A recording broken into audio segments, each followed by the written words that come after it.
The evening train always sounded lonelier in summer, when the heat held on after sundown and the dust never settled. Clara Briggs stood on the warped planks of the platform at Larkspur Crossing, fingers hooked in her belt, watching the line of steel vanish into the orange blur of the horizon. The rails hummed in the distance, a thin rising tremor that reached her boots before the whistle did. Out here, 2 days' ride from any real town, the railroad was the only thing that came and went on purpose. She heard Eli Tanner before she saw him. His spurs didn't jingle like in dime novels. They ticked soft against his heels, metal on dry wood. "You're counting," he said, coming to lean on the post beside her. Clara kept her eyes on the light, growing in the distance. "I'm not counting. You are. You tap your thumb every time the whistle blows. Did it all last week. Drove me near mad." She glanced down. Sure enough, her thumb had found the edge of her belt buckle and was working against it, a tiny nervous rhythm. She dropped her hand and felt her face warm. "Must be the heat," she said. Eli's mouth turned at one corner. It wasn't quite a smile, but it always felt like the start of one. "Heat's been the same 3 summers running.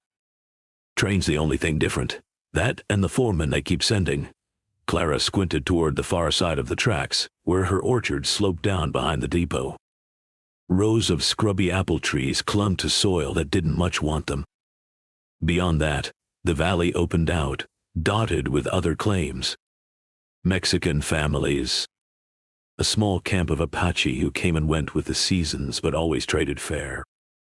A handful of white homesteaders like herself trying to coax a living from ground that had more rock than mercy. "You heard anything else about this new one?" Eli shook his head. "Only his name. Harlan Cobb. Railroad brass from back east. Likes things straight, they say. Rails are already straight," she said. "Valley's not moving anywhere." Eli's gaze slid to her orchard, then farther out. His jaw tightened the way it did when he didn't want to answer something. He wore the railroad guard's badge pinned low on his vest, as if he were ashamed of it, and his rifle leaned within easy reach against the depot wall. "Rails are straight," he said at last. "But sometimes they change where they're headed." The whistle cut the air then, high and shrill. The rails sang louder, the sound growing from a tremor into a vibration that climbed through Clara's boots, her legs, her ribs. The train burst into view a moment later, engine black and snorting, pushing a plume of smoke that smeared the evening sky. It slowed as it came into the crossing, iron brakes squealing, coupling chains clanging. Dust billowed up, coating the platform, the depot, the 2 of them in the fine familiar taste of the territory. The door of the second passenger car swung open before the train had fully stopped. A man filled the doorway, thick through the chest, hat sharp as a knife above a broad brow. His coat was too fine for Larkspur Crossing, dark wool that didn't belong in a place where most men made do with canvas and sun-bleached cotton. "'Twill be him," Eli murmured. Harlan Cobb stepped down as if the ground were obliged to meet his boot. He swept his gaze over the depot, the loading pens, the few scattered buildings of the crossing, and finally the little knot of people waiting on the platform. Ranchers in sweat-stained shirts. Senora Delgado with a basket of late peaches to trade. Old Man Klein hoping for mail that never came. His eyes passed over them and moved on, unimpressed, until they reached Clara. He paused, just for a heartbeat, taking in the plain blue dress, the rolled sleeves, the dirt under her nails. "You run this depot?" he asked. Clara straightened. "Name's Briggs. I keep the books and the shelter for travelers. Railroad owns the building. I just try to keep it from falling over." He extended a gloved hand, not quite offering it, more presenting it. She wiped her palm on her skirt before taking it. His grip was firm, his skin soft in the places that were calloused. "Harlan Cobb," he said. "Division Superintendent. Big changes coming through this valley, Miss Briggs. You picked a lively patch of dirt. This dirt feeds me," she said. "And a few others," he smiled then, but the expression never reached his eyes. "Progress feeds more." Another figure hopped down behind him, younger, slimmer, his hat askew. He nearly tripped on the step, caught himself with a muttered curse, and laughed nervously as he brushed dust from his jacket. "Jonas," Cobb snapped.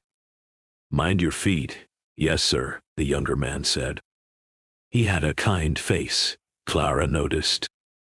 Soft around the mouth. His eyes darted, taking in everything at once. The depot, the crowd, the half-interested stares. Cobb clapped a heavy hand on Jonas' shoulder. "My nephew, Dot. Learning the trade. Boys like him, they'll be running these lines in 20 years. Territory will be tamed by then, all the way to the ocean."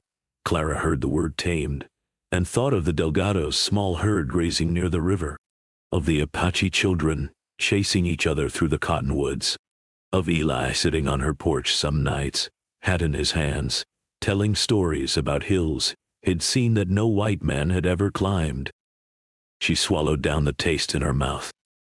Valley's done all right without taming so far. Cobb's gaze flicked to Eli then, as if noticing him for the first time.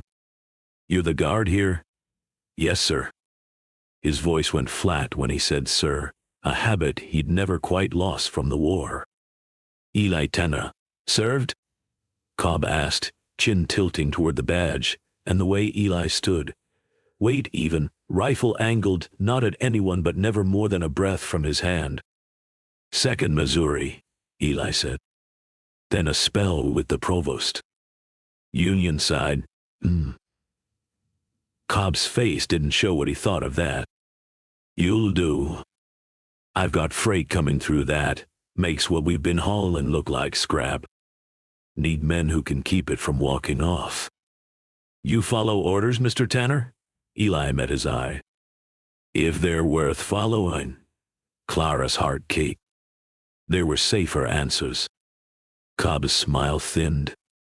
"I trust the company's pay has been worth your while," he said. "It's about to get more so. Improvements always do that. For the right sort." He moved past them without waiting for reply, Jonas trailing behind, arms full of ledgers and rolled maps. As Cobb walked, he spoke loud enough for everyone on the platform to hear. "We'll be running a survey tomorrow. Looking at shifting the line east a touch. Need to cut down on grade, save coal. Some of these homesteads are going to be in the way. Railroad will offer fair price.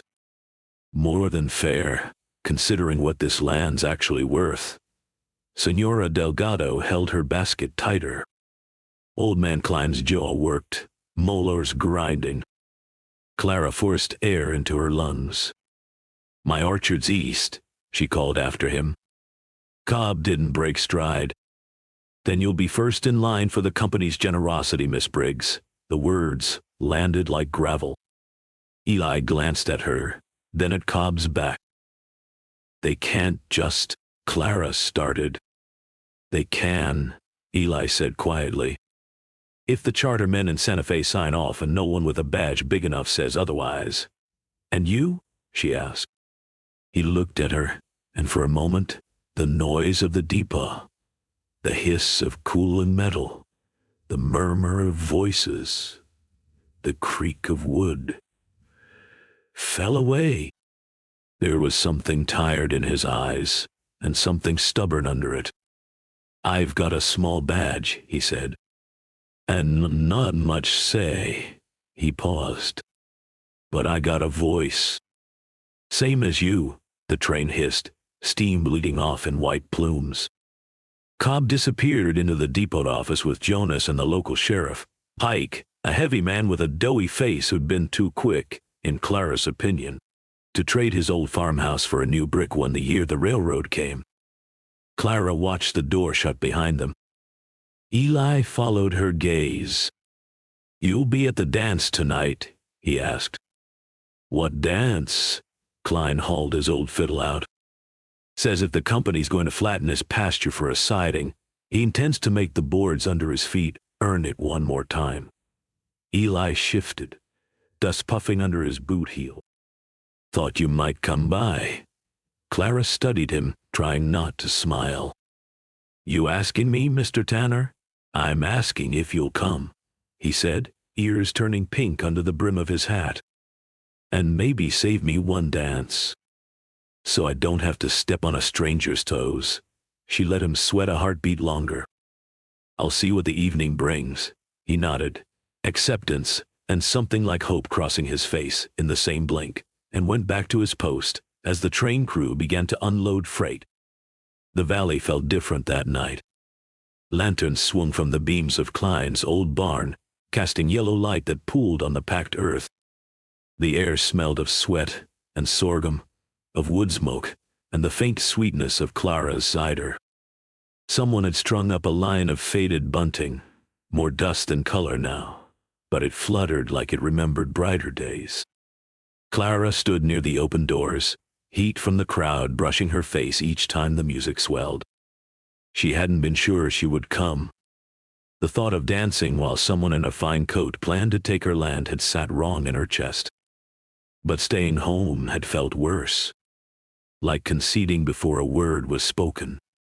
Eli found her on the threshold, hat in his hands, vest buttons glinting faint in the lamplight. His hair, usually hidden under the hat, was dark and a little too long, curling at the nape of his neck. "Evening," he said. "Evening," she replied. "I was starting to think the heat got you. Took work to make the apples behave," she said. "They don't like sharing water with the railroad any more than I do," he chuckled. It was a low sound, rare enough that she savored it. "Dance with me," he said it plain without flourish. She liked that. She slipped her hand into his and let him lead her into the thrum of bodies and music. Klein saw them, grinned around the fiddle tucked under his chin, and struck up something slower, merciful on sore feet and clumsy nerves. Eli's hand settled at the small of her back. It was warm and careful, respectful, but there was a strength in it too, a promise that if she stumbled, he'd catch her. "You always this sure of yourself?" she asked as they turned. He shook his head. "Only thing I'm sure of is that I want this song. With me, yes," he said. She studied his face, the lines the sun had put there, the faint white scar at his jaw, where a bullet had once kissed but not claimed him. She thought of the mornings he drank his coffee on her porch before his shift, boots propped on the rail, eyes scanning the horizon even when there was nothing to see. Thought of the nights he'd stayed late to help her mend fence or haul water when the pump went rough. "Eli," she said quietly, "so it wouldn't carry. What did you do before all this?" "You know most of it," he said. "Farm, boy, dot. Soldier tordari. Farm boy again until the farm went under. Hired my gun to the railroad because it was that, or starvation." She knew there was more. The way his gaze sometimes went far past whatever he was looking at. The way he flinched in the first seconds of a thunderstorm. "Anything you regret?" she asked. He pulled in a slow breath. "Every day," he said. "Question is which regrets you can live with, and which ones don't leave you be at night." The answer sat between them like another body. He twirled her then, maybe to change the subject, maybe because the music asked for it. When he drew her back in, she was closer than before. Close enough to feel the steady beat of his heart through cloth. "Clara," he said, her name soft. "Whatever that man from the railroad's got planned, it doesn't change this. This, you and me," he said. "Finding ways to steal dances from a world that's not much interested in giving us any." She wanted to say something sharp, something that would keep her heart from leaping the way it did. Instead, she let herself lean into the warmth of his hand, and the music, and the smell of dust and lamp oil. For a few psalms, the valley's troubles forgot them. They remembered in the morning. The sun came up hard and bright, no clouds to take the edge off. Clara stood on her porch with a cup of coffee gone cold, watching the far end of her orchard where men on horseback moved in a slow line, stakes and flags marking the ground. Eli's silhouette appeared between the trees, shoulders set tight. He'd been out there since dawn, riding with Cobb's survey crew because the job required a guard, and he was the guard they had. He dismounted at her gate and tied his horse, taking longer than needed. A delay before bad news. "Well?" she asked when he finally came up the steps. He rubbed a hand over his face, leaving a streak of dust across stubble. "They want a straight shot along the ridge. Cuts the grade in half. Saves them money. Means the main line runs right through your middle rows and keeps going past the Delgado's place and on toward the river." Her throat closed. "Can they pick it up and move it? The river?" He shook his head. "No, Dot. The tracks? Maybe. But they won't. Even with a judge it'd be a long fight. Without, Cobb says the land here's barely fit for grazing. Figures he's blessing you with railroad gold. And if we say no, then he files for condemnation," Eli said. "Court, back, east signs papers. Sheriff Pike serves you notice and watches men in company colors tear down anything that slows them. They hand you a check at the end and call it fair." Clara stared past him to the crooked lines of trees she'd planted with her husband 3 years before he died. They weren't pretty, not like the orchards near the river back in Missouri, but they were hers in a way nothing else in all this territory had ever been. "Delgados?" she asked. "Sam a choice," he said. "Take the money and move or wait until they're pushed, and the Apache camp," he hesitated. "Cobb doesn't consider them. They're here," she said. "Have been long as I've lived in this valley. He thinks treaties and rights are things you can step over if there's rail to be laid," Eli said bitterly. "Says the army will sort it if anyone complains. Says it with the kind of smile that means he's seen it done before." Clara set the coffee down. Her hand shook, but her voice didn't. "We could go to Santa Fe. To some judge who doesn't answer to the railroad. Maybe," Eli said. "If we can afford the trip, and if the man we find isn't already on the company's ledger." She thought of something else. "Could we go to the marshal?" "That one in Dillon's Ford. The one who made Pike's brother give back those stolen horses. Marshal Hayes." Eli nodded slowly. "He's as straight as they come. But his patch of law doesn't stretch this far. Cobb's counting on that. So we do nothing?" she demanded. "Watch them grind us under and call it progress?" Eli stepped closer. "I didn't say that. What did you say then?" "I said we need to be careful what fire we light, because other folks are standing in this grass with us." He looked toward the Delgado's roof, glinting in the distance. Then beyond, toward the faint wisp of smoke that marked the Apache camp. "Cobb's men carry rifles and papers. People who stand up to both tend to end up under crosses. Maybe some crosses are worth it," she said. He met her gaze head on. "Some are," he agreed. "Questions who you're willing to see hanging from them. They didn't get to decide that day." By mid-afternoon, dust rose in a thick plume on the eastern side of the valley. Clara shaded her eyes. Eli was already at the hitch rail, swinging into his saddle. "Stay here," he said. "If it's just the survey crew pushing too hard, I can talk them down. And if it's not?" she asked. "Then you'll know soon enough," he said, and spurred his horse toward the smoke. Clara waited as long as she could. 15 minutes. 20. The smoke thickened, taking on a darker hue. Fire. Her chest tightened. She grabbed her hat, saddled her mare in record time, and rode. The Delgados' place came into view as she crested the low rise above her orchard. Flames licked at the roof of their barn. The little house, whitewashed and proud even in poverty, was speckled with black where embers had landed.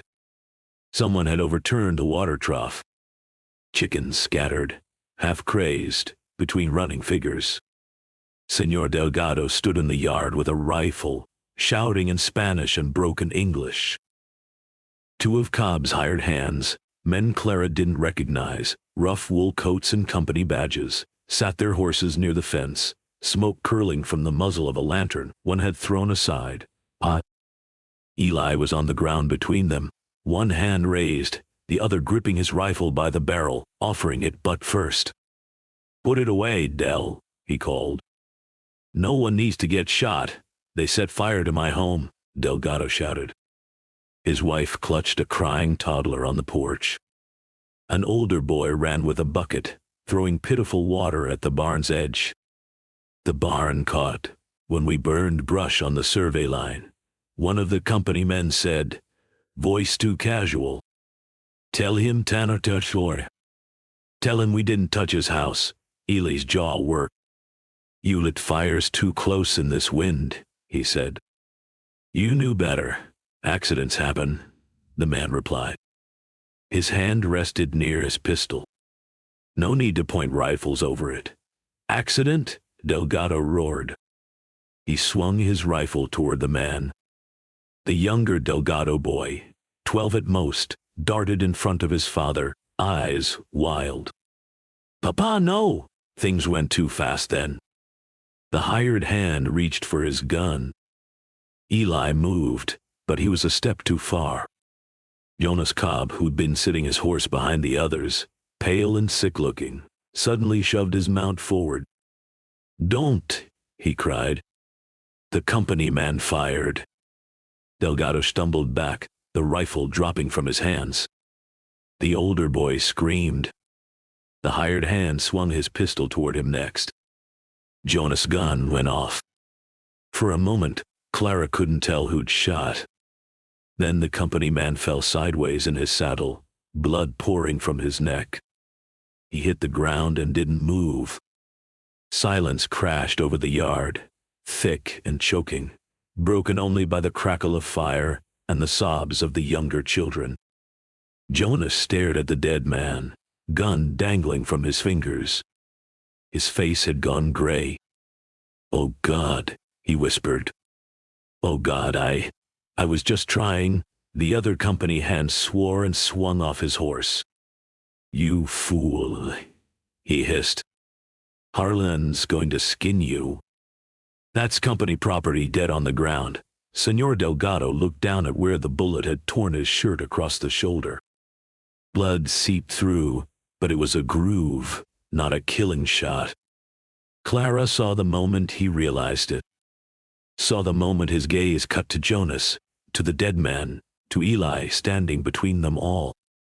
"You killed him," Delgado said to Jonas, voice shaking. Jonas' eyes snapped up. "I was trying to stop him from shooting your son," he said. "He would have. He was aiming." "Everybody back," Eli said. His voice had gone the same way it had on the battlefield years ago, flat, commanding. "Del, get your family away from the barn. Clara, get water if you can." She hadn't realized he'd seen her ride up. She swung off her mare and ran for the well without arguing. The sheriff arrived 20 minutes later with 3 deputies, drawn by the smoke and the shots. Cobb came with him, hat low, face unreadable. By then, the barn was mostly lost. The house still stood, charred but intact, thanks to every set of hands that could carry a bucket. Jonas sat on an overturned crate, gun taken from him, staring at his boots as if hoping he'd wake up somewhere else. Sheriff Pike took in the scene with a practiced eye. He listened to the company hand's explanation first, as if that were natural, then to Eli's, then to Delgado's. So the man drew on the boy, Pike said slowly, chewing the inside of his cheek. Your nephew here fired to protect him. That about it? Delgado bristled. Hay burned my barn. The fire was an accident, the company hand said quickly. We were clearing scrub where the new line's going. Wind shifted. You lit it on a day like this, Clara snapped. That's no accident. Pike held up a hand. I'm not here to arbitrate brush fires, he said. I'm here because a man's dead. Jonas Cobb, you shot him. Yes, sir, Jonas said. His voice was hollow. But he was going to save it for the judge, Pike said. Cobb stepped forward. Now, Sheriff, he drawled. Let's not get ahead of ourselves. My nephew acted in defense of a child. Surely even in this backwater, we recognize a righteous shooting. Delgado spat in the dirt. Righteous. They set fire to my home and killed their own man like he was nothing. Cobb's eyes went cold. My men lit a lawful survey fire that got away from them, he said. We'll compensate you for the barn. As for the death, Sheriff, I'll handle it internally. Company matter. Pike shifted, uneasy. Law says any killing's my concern, Harlan. Law also says a man may defend a child from harm. Cobb countered smoothly. Jonas did that. You haul him in, file charges. It'll be weeks before a judge hears it, if one bothers. In the meantime, word gets out that the railroad hangs its own for doing the right thing. And then who's going to hire on to lay track across a country that already hates us? Pike looked from Cobb's hard eyes to Jonas' sick ones to the body cooling in the dirt. What about Delgado? Clara demanded. His barn? His family? His land? Cobb barely glanced her way. Delgados will get what's fair when the company takes possession, he said. Which will be sooner, if you keep making trouble, Miss Briggs. Trouble, she repeated, incredulous. Eli's hand brushed her arm, a warning. Let it lie for now, he muttered. She shook him off. Sheriff Pike cleared his throat. All right, he said heavily.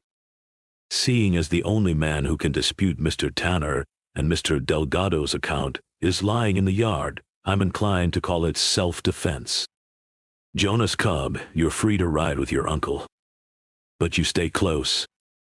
If I get word otherwise from anyone with more stripes than me, we'll revisit. Delgado cursed in Spanish, low and bitter.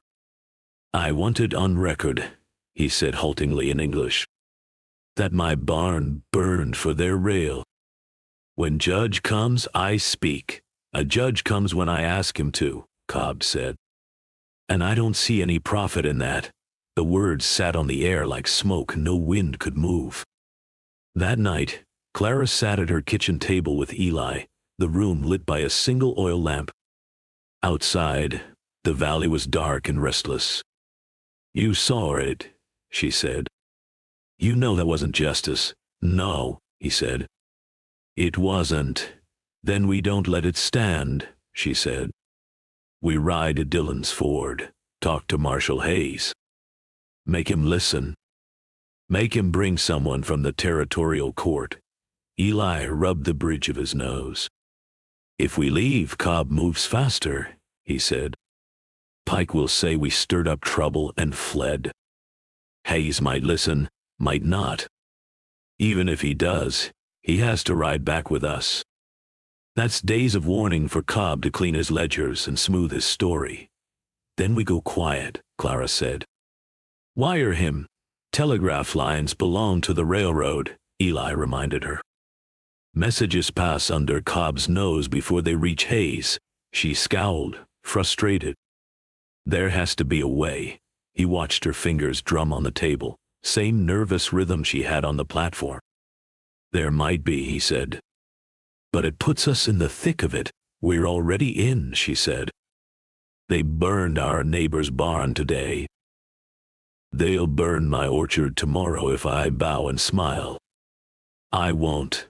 His eyes softened. "I know," he said. "It's one of the things He didn't finish. He didn't need to. "There's a freight ledger," he said instead.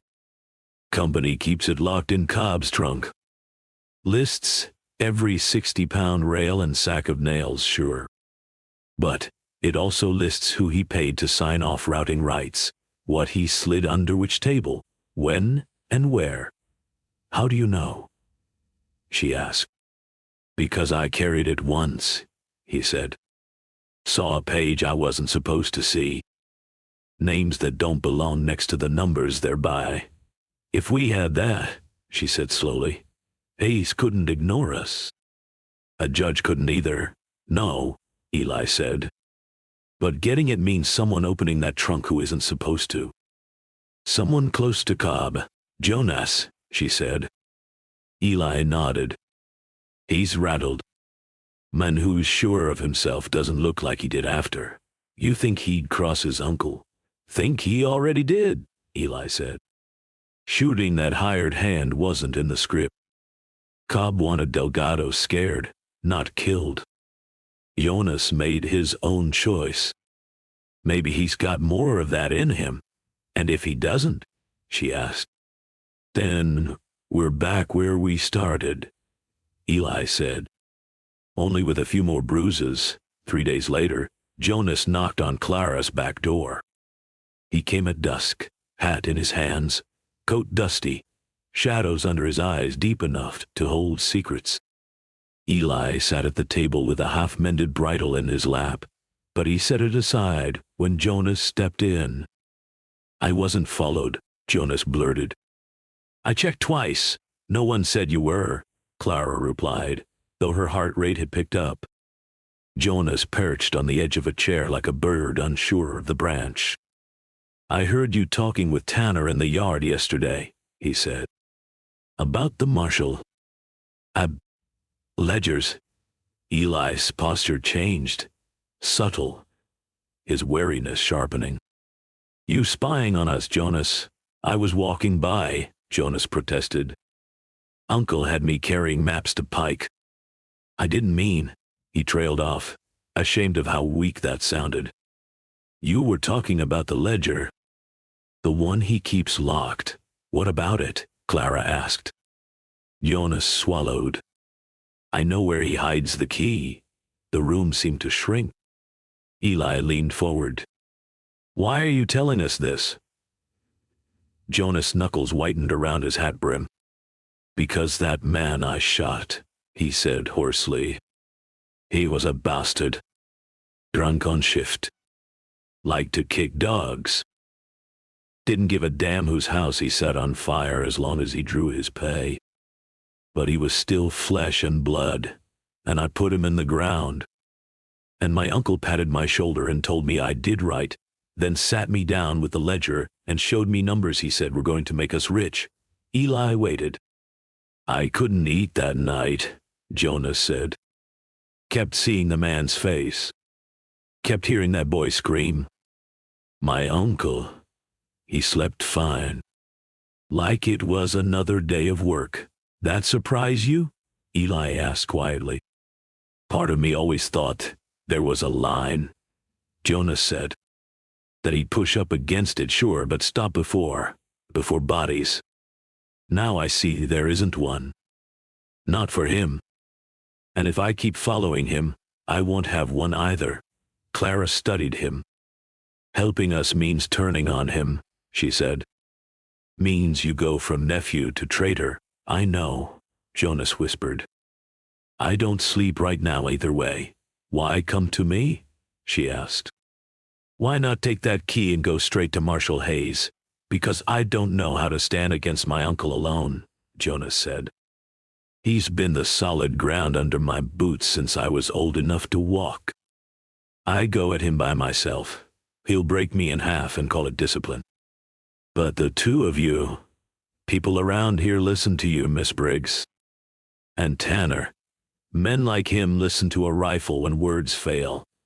Clara and Eli exchanged a look. The risks ran thick as the cracks in summer dirt. When? Eli asked. Tomorrow night, Jonas said. He's riding to the county seat to meet a man off the main line. Taking Pike with him. Won't be back till late. The ledger trunk's in his office at the depot, same as ever. Keys in a false bottom under his shaving kit. How do you know that? Clara asked. Because he used to leave me in his hotel room when he had meetings, Jonas said. Told me to shave so I'd look like a man when he paraded me in front of his friends. One night, I knocked the kid over looking for more soap. Bottom popped loose. Key slid out. I watched him use it later. Eli nodded slowly. All right, he said. You get us that key. You stand lookout. Clara and I will get the ledger.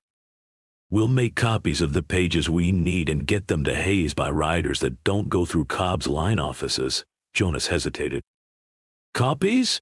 You think I'm sending the only proof we have out into the desert on one horse? Eli asked. Ice gets his set. We keep another, hidden. That way, if anything happens to one, the other still speaks. Jonas looked almost ill. If Hayes has it, Uncle will hang. Clara met his gaze. You shot a man 3 days ago, she said. Does it trouble you more that the man who taught you to think that way might answer for it? His jaw clenched. I keep thinking of him when I was small, he said. Teaching me how to hold a hammer. How to read a scale. I wouldn't have any of this without him, and Delgado's boy wouldn't have a father without him either, Eli said. Jonas closed his eyes. When he opened them again, they were wet but steady. I'm in, he said. Whatever it costs sooner than any of them expected. They got the ledger. That part was almost simple. Cobb rode out with Pike the next afternoon, laughing loud enough for half the depot to hear. Jonas followed a half-hour later, saying something about catching up with them on the road. Instead, he turned his horse at the creek, looped back, and met Clara and Eli at the rear of the depot after dark. The key sat small and dull in his palm. The lock on the trunk clicked like a gun being cocked. Eli lifted the heavy book free. Its leather cover bore the railroad sigil, its edges worn from use. Inside, columns marched down the pages in neat, merciless script, dates, freight contents, destinations, sums. And in between, inked in a tighter hand, notes that weren't meant for public ledgers. Payments to Pike. To a land clerk in Santa Fe, Ca. To a captain at Fort Baird who'd promised to assist in removal of hostile elements from proposed corridor. Hostile elements, Clara repeated, stomach turning. That's how he writes families. They worked fast, copying the worst of it onto sheets Clara had brought from the depot's own books. Eli's handwriting was cramped but legible.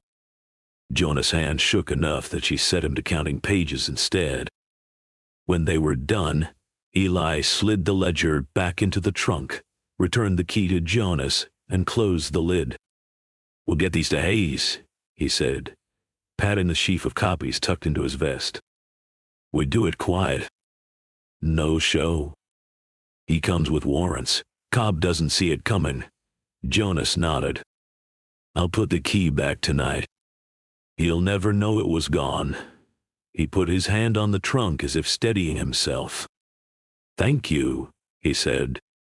If this works, maybe some of the wrong can be righted.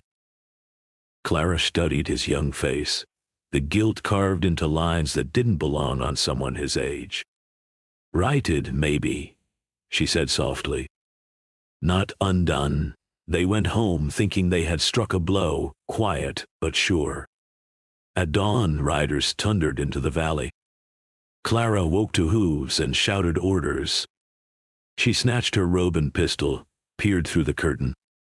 Cobb's men were in the yard, more than she'd ever seen together. Not the rough survey hands she knew by name, but strangers in dark dusters, rifles ready. Sheriff Pike stood with them, hat in hand, eyes down. Eli burst through her front door without knocking, shirt half-buttoned, boots unlaced, rifle in hand. "Don't shoot," he said as she whirled on him. "They're here for us. How?" "Jonas didn't have time to put the key back," Eli said. "Cobb doubled back last night. Some telegraph about freight schedules. Walked in on his trunk sitting wrong. Realized someone had been in it. Rode straight to Pike." Clara's heart lurched. "Jonas?" "I don't know," Eli said. "But if Cobb isn't dragging him in front of the men, he's tied up somewhere. And whatever happens next, Cobb's going to make us choose what kind of guilty we want to be."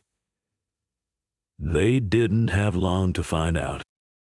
Cobb himself rode up to her porch, coat flapping, eyes bright with anger that had been waiting for a place to land. "Miss Briggs," he called. "Come on out. You too, Tanner. Let's not make this uglier than it has to be."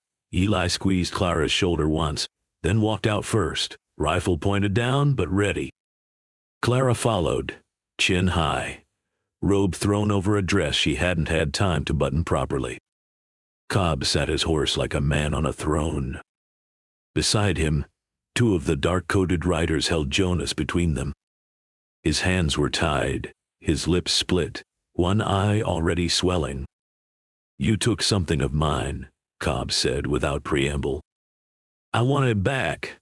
We put your ledger right where we found it," Eli said. "Didn't scratch the leather," Cobb laughed, short and humorless. "That book holds the work of 10 years, he said. Every deal, every risk, every favor owed. And now there's something missing from it." His gaze speared Clara. "You're the only one in this valley with paper enough to make copies. And Tanner, there's the only one with sense enough to know which ones matter. We didn't take your book," Clara said. "It wasn't a lie, not exactly." "You took my advantage," Cobb said. "My leverage. You think I don't know you'd run to some marshal with those pages? Wave them around and see which way the wind blows? If a wind knocks you down, maybe you built your house wrong," Clara said. Cobb's eyes went dead. "You don't understand, girl," he said. "Men like me don't get knocked down by breezes. We get knocked down by storms. And when we fall, everyone under us gets crushed." He nodded to one of his men. The rider jerked Jonas's head up by his hair. "Tell them," Cobb commanded. Jonas' voice came out ragged. "He says if you don't bring the papers to the depot by noon, he'll hang me in the yard and burn Delgado's house to the ground this time, not just the barn. Says he'll have Pike swear you shot your way free when he came to arrest you. Says we'll all be outlaws." Clara tasted bile. "You believe he'll do it?" she asked Jonas. Jonas stared at Cobb. "I watched him put a man in the ground and call it bookkeeping," he said. "I believe him." Cobb leaned forward in the saddle. "You think the law cares one way or another about a Mexican barn?" he asked softly. "Or about me hanging my own nephew for stealing from the company? All they'll see is ink on paper and my word against some orchard keeper and a guard who used to wear the wrong color uniform. I win that fight." Eli shifted closer to Clara, as if he could shield her from the weight of Cobb's contempt through sheer proximity. "What do you want?" Eli asked. Cobb smiled thinly. "I want everything you copied," he said. "Every page, every scrap. In my hands by noon. You bring it to the depot office. Just you, Tanner. Miss Briggs stays here, surety. Pike and I have a marshal riding through in 2 days on his way to Yuma. You hand over the papers, I hand over Jonas, and I tell our visitor there has been a small misunderstanding. No harm done, And if we don't? Clara asked. Cobb glanced at Jonas, then at the faint trail of smoke rising from the direction of Delgado's rebuilt lean-to. Then we see how much mercy you really have in you, he said. How many houses you'll watch burn for the sake of justice you're not likely to see. He turned his horse. His riders wheeled with him, dragging Jonas along. You've got till noon, he called over his shoulder. After that, smoke tells me you made your choice. Dust settled behind them. The valley held its breath. Eli turned to Clara. We don't have to give him anything, he said. We could run. Take Delgado's family, as many as we can, ride for the hills. Hide till Hayes comes. Hide it where? She said. Those men in the dark coats, they look like they've hunted folks before. We run. We lead them straight to anyone who shelters us. We'd turn the whole valley into fugitives overnight, he didn't argue. They both knew it. The Delgados wouldn't leave their elderly parents. The Apache wouldn't abandon burial grounds their grandfathers had died for. Not just because two settlers got crosswise with a railroad man. Clara's mind flashed through possibilities. Shoot Cobb on the road? That would get Jonas killed before he hit the ground. Burn their own copies and lie? Cobb would never trust it. He'd search. Tear homes apart. Someone would talk. I could kill him, Eli said, voice low. Right in his office when you hand him the pages. Make it fast. Make it clean, and then, she asked, company sends another man. One who doesn't mind hanging half a county to make an example. Pike swears you drew first. Hayes rides through to find you swinging from the depot sign, and whatever justice we thought we were chasing turns to dust. He swallowed. So we let it go? Let him keep buying and burning and calling it progress. She looked toward the Delgado's place, remembered the boy's scream when the shot went off, the way Jonas' hands had shaken as he lowered his gun. Maybe the choice isn't between justice and nothing, she said quietly. Maybe it's between the kind of justice that writes more widows into the ledger and the kind of mercy that lets a bad man walk so better men and women don't have to die around him. Eli stared at her. You were talking about burning the only proof we have. I'm talking about keeping children alive, she said. Delgados. Jonas. The Apache babies in those canvas tents. People who had no say in any of this. He looked away, jaw tight. You know what that means for us? Yes, she said. It means we live knowing the man who did this rode out clean. That his books stay neat and his hands look white on paper, no matter how much blood we saw on them. It means we live with that instead of dying to make a point no one with power's willing to hear. It was Eli's turn to be quiet while the wind flicked at the edge of her robe and the sun climbed higher. I ran once, he said finally. During the war. Not from a fight. From an order. We had a town penned in, folks who'd fed guerrillas on both sides. Our captain wanted to make an example. Burn it, kill any man who picked up a rifle. Said it'd save lives down the line. He shook his head, eyes far away. I couldn't do it. Slipped out in the dark with a few others, left before dawn. They did it without us. Town burned anyway. Captain called us cowards. He met her eyes. I've been trying to pay that off ever since. Thought maybe helping bring men like Cobb down would balance the scales. This won't balance anything, she said softly. It'll just keep the scales from tipping onto heads that never chose to stand under them. He closed his eyes a moment, opened them again. There was sorrow there, and something like acceptance. All right, he said. We give him the pages. All of them. We make him believe we've got nothing left. We do have something, she said. We have what we saw. What we know.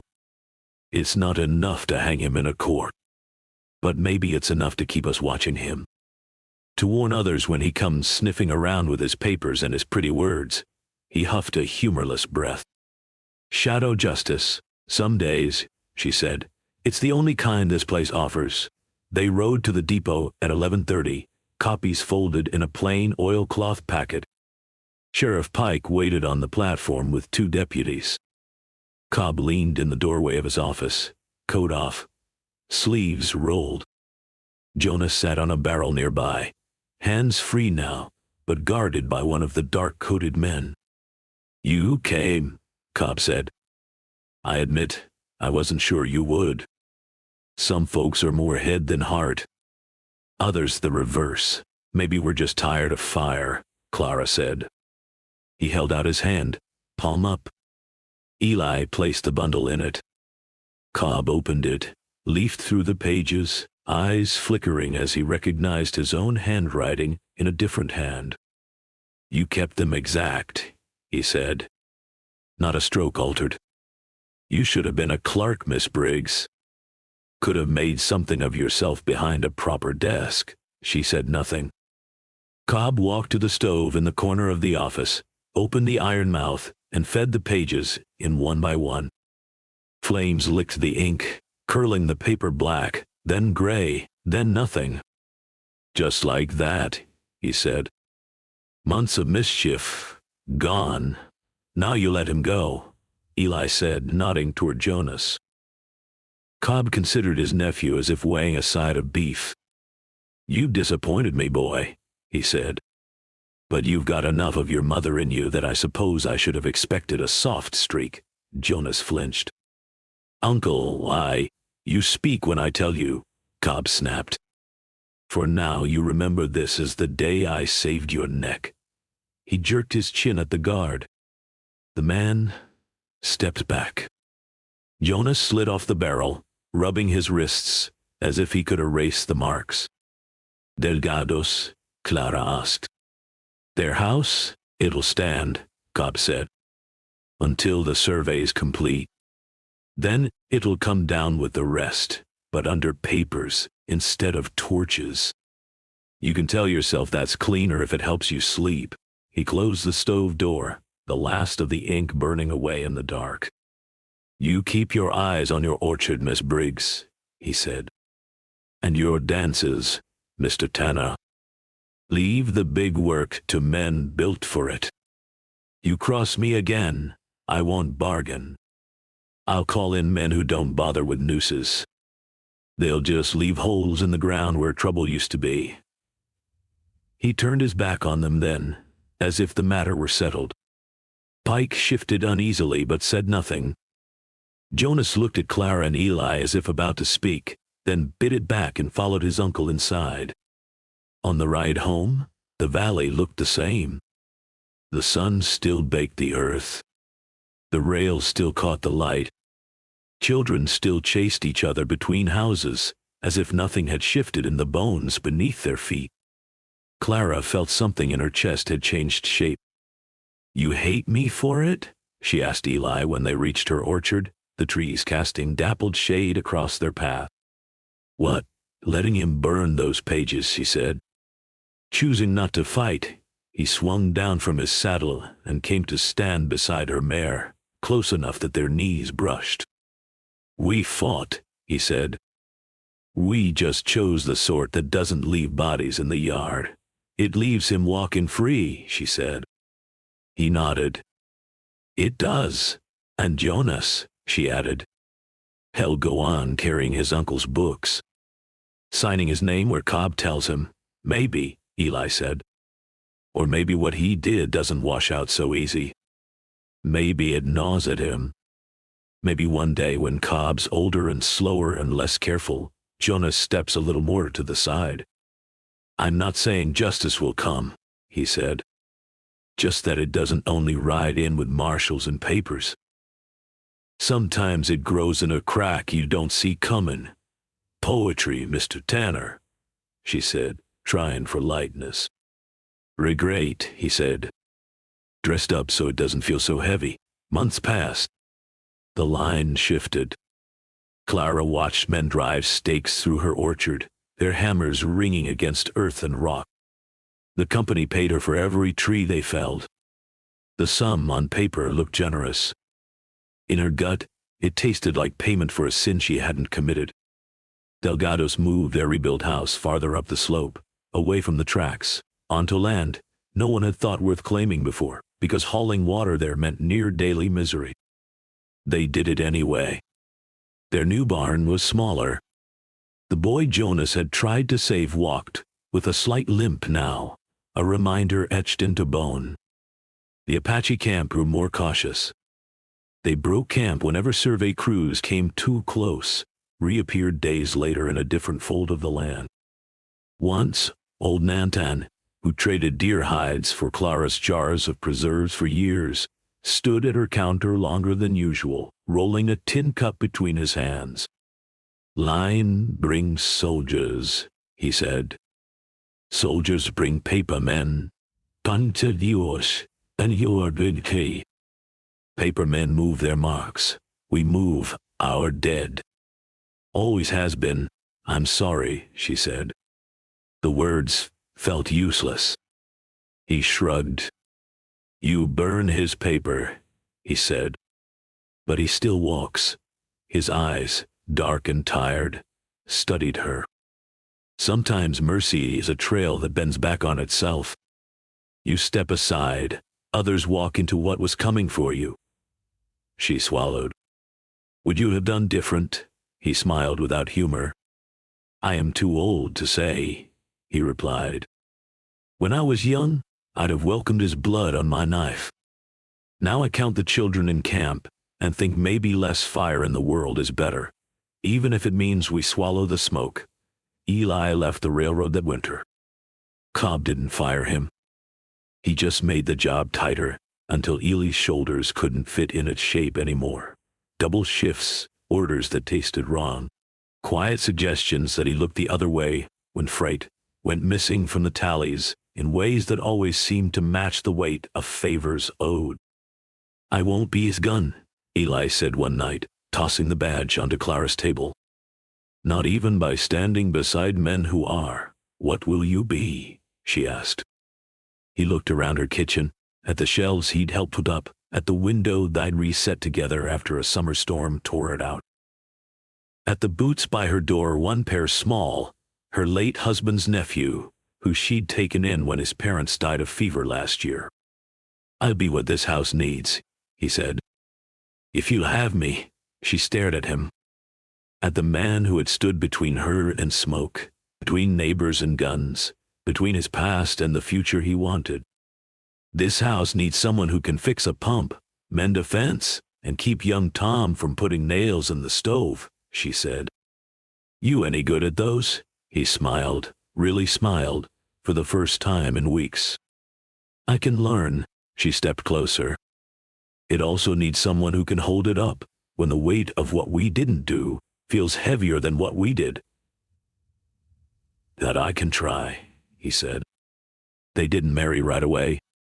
The valley still watched them with sharp, lonely eyes. But people had longer memories for kindness than for gossip. They remembered Eli carrying Delgado's youngest out of the smoke. They remembered Clara riding hard to fetch a midwife when Pike's wife's time came early and bad. By the time spring rolled around again, no one blinked when Eli moved his few belongings into Clara's spare room. News traveled slow out here, but it came. A year after the pages burned, a letter arrived on the freight train addressed to Eli Tanner and Miss Clara Briggs, Larkspur Crossing. The hand was unfamiliar. Inside, on paper finer than anything they owned, were a few lines. Marshall Hayes had received anonymous copies of certain financial records relating to land deals in the district. He did not know who had sent them. They had not been sufficient to hang anyone, but they had been enough to shame a clerk in Santa Fe into talking. An investigation had begun. Quiet, don't you know? Careful. Men were watching Harlan Cobb now. Watching who he paid. who he threatened, who he called friend. Hayes did not promise justice. He did not use the word. He only wrote that sometimes the law moved like water through rock, slow, small, wearing down edges so fine no one saw until a cliff gave way. Eli sat on the porch steps with the letter in his hands, the sunset painting his face in reds and golds. "You kept a copy," Clara said. He nodded. "Buried it in a biscuit tin under the third tree in the back row. You didn't tell me. You had enough to carry," he said. "Figured if I died of a stray bullet or a kicked mule, I'd have done my part." "Hayes, getting that letter means I didn't misjudge the distance." She took the paper, felt its weight. "You think it'll matter? Maybe not for us," he said. "Cobb's too careful to leave his neck bare now. But maybe the next valley he rides into has someone like Hayes waiting with questions he can't dance around. And if it doesn't?" she asked. He looked out over the tracks, where a freight train rattled past, its cars full of timber from some other valley's loss. "Then we live with what we chose," he said softly. "We live long, maybe. Raise kids who know there are things worth standing up for and things worth stepping aside to spare others. We don't get a world where men like Cobb pay what they owe. We just get this one. And each other." She sat beside him, shoulder to shoulder, and watched the train pass.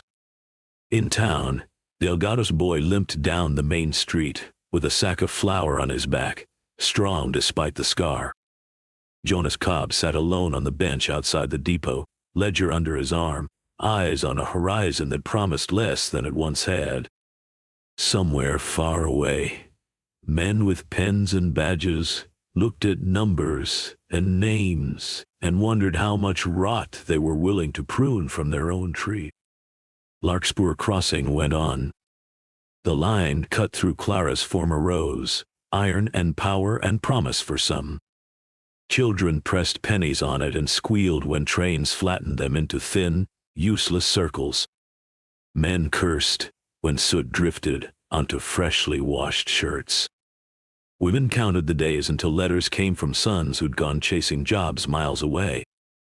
Clara and Eli built a lean-to off the side of the depot that turned, over time, into a boarding room, then to auditorium. Travelers paid in coins and stories. Some were small, about weather and balky mules.